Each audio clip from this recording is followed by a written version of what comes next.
بسم اللہ الرحمن الرحیم۔ السلام علیکم۔ روزانہ واقعات سننے کے لیے ہمارے چینل بشر اسٹوڈیو کو سبسکرائب کریں۔ ایک بادشاہ نے حاتم طائی کی شہرت سنی تو اس کے دل میں حاتم کے لیے حسد اور بغض پیدا ہو گیا۔ اس نے سوچا کہ جب تک حاتم زندہ ہے مجھے عزت اور شہرت نہیں مل سکتی، خواہ میں کتنے ہی بھلائی کے کام کیوں نہ کروں، لوگ حاتم طائی کی ہی تعریف کرتے رہیں گے۔ بادشاہ نے ایک چلاک اور لڑائی کے داؤ پیچ جاننے والے ایک شخص کو طلب کیا اور اسے حکم دیا کہ وہ حاتم کا سر کاٹ کر اس کے پاس لائے۔ کرائے کا یہ قاتل اپنے ترکش کو تیروں سے بھر کر اور تلوار کو تیز کرنے کے بعد اس جگہ پہنچا جہاں حاتم طائی رہتا تھا۔ اس کرائے کے قاتل کی ملاقات وہاں ایک خوش طبع، خوش اطوار اور خوش گفتار شخص سے ہوئی۔ جب اس شخص کو معلوم ہوا کہ یہ مسافر ہے تو وہ اسے اپنے گھر لے گیا اور اس کی خاطر تواضع کی۔ وہ کرائے کا قاتل اس شخص کے اخلاق کا گرویدہ ہو گیا۔ اگلے دن جب وہ اس سے رخصت ہونے لگا تو اس نیک شخص نے کہا کہ میرے پاس کچھ دن رہو اور مجھے اپنی خدمت کا موقع دو۔ اس کرائے کے قاتل کے دل میں اس شخص کے لیے عزت پیدا ہو چکی تھی۔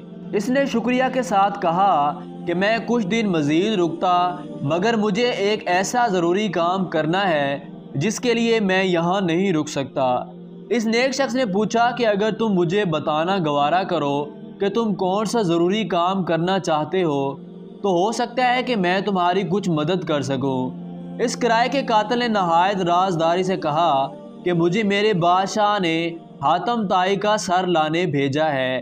میں حاتم طائی کا سر کاٹ کر بادشاہ کی خدمت میں پیش کرنا چاہتا ہوں۔ اگر تم میری مدد کر سکو تو مجھے بتاؤ کہ حاتم طائی کہاں رہتا ہے۔ وہ نیک شخص اس کی بات سن کر مسکرایا اور کہا کہ میں ہی حاتم طائی ہوں۔ تم شوق سے میرا سر کاٹ کر اپنے بادشاہ کی خدمت میں پیش کرو۔ اگر تم نے یہ کام ابھی نہ کیا تو لوگ تمہیں ایسا کرنے نہیں دیں گے اور الٹا تمہیں نقصان پہنچائیں گے۔ حاتم طائی کی بات سن کر وہ شخص اسی وقت اس کے قدموں میں گر پڑا اور معافی مانگی اور کہا کہ میں نے ایک نیک شخص اور عظیم الشان سردار کو نقصان پہنچانے کا ارادہ کیا۔ پھر اس نے اپنی تلوار اور ترکش کے تیروں کو پھینک دیا اور یہ کہہ کر وہاں سے چلا گیا کہ اتنے عظیم شخص کو پھول مارنا بھی مجھے گوارا نہیں۔ جب وہ شخص بادشاہ کے پاس واپس پہنچا تو بادشاہ نے اس کی سرزنش کی۔ پھر جب اس شخص نے حاتم کی نیکی اور اس کے احسان کا ذکر کیا تو بادشاہ کے دل سے حسد اور بغض جاتا رہا اور بادشاہ نے کہا کہ حاتم واقعی تعریف کا حق رکھتا ہے۔